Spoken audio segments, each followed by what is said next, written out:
Did Elizabeth II not love her son Charles? Is there such a thing? It is impossible that Queen Elizabeth II could be cold to her children, Charles and Anne. A woman's instincts kick in after giving birth. How could she go against nature? What really happened was, Elizabeth adored her firstborn and breastfed him until she got measles. The baby was 2 months old at the time, writes Prince Charles' biography Sally Bendell Smith. Prince Charles. The passions and paradoxes of an improbable life.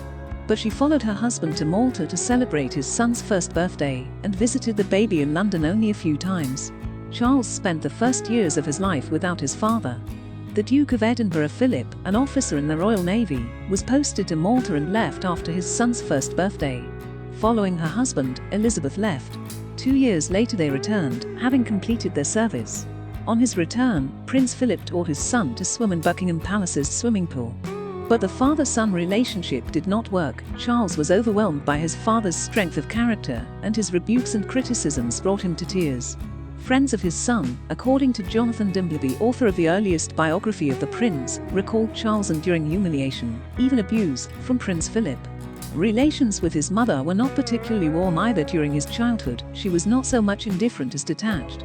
His mother did not come to visit when he came down with the flu in primary school, only to send a letter. Although the Queen and Prince Philip had been inoculated against the disease, the parents showed no affection for their children in public. In May 1954, mother and father returned from a 6-month Commonwealth tour. Correspondents had prepared cameras to film the exciting meeting of the mother with her 5-year-old son and 3-year-old daughter. But there was no excitement. The parents greeted the little ones with a handshake. Martin Charteris, Elizabeth's assistant personal secretary, said Charles had no idea what a normal mother-son relationship is. In a biography of Charles, author Dermot Morroy, with the royal family's approval, writes Elizabeth thought her son was developmentally delayed. Why a mother might not have loved her son? Instincts rule animals. Humans are more complex. No innate instincts in humans simply do not exist. There are reflexes, conditioned and unconditioned.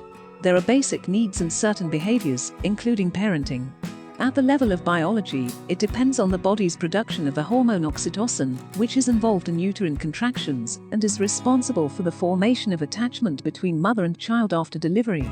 But producing enough of this hormone is not guaranteed, nor is producing enough breast milk to nourish the baby. Some women are lucky with both milk and love for the baby, which begins before it is born. But not all women are. Many begin to love their child gradually, putting their heart and soul into its development.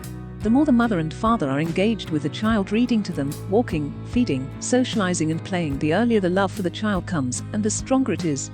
If the child has simply grown up around them, without their parents' investment in care and nurturing, the feeling for the child may not come. Little Charles had feelings for his parents.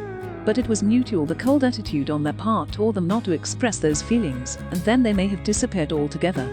Yesterday it was reported what Charles was doing while his mother lay on her deathbed, with Princess Anne sitting beside her. Charles and Anne flew to Balmoral in the morning, after doctors warned of the Queen's worsening condition.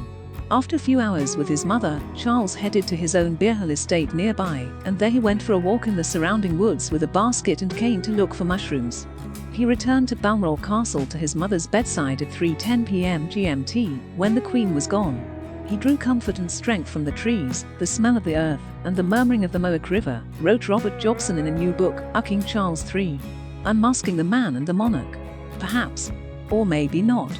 Did you fall in love with your child right away, or did love come later? Write a comment. Subscribe to the channel's news and support the video with a like.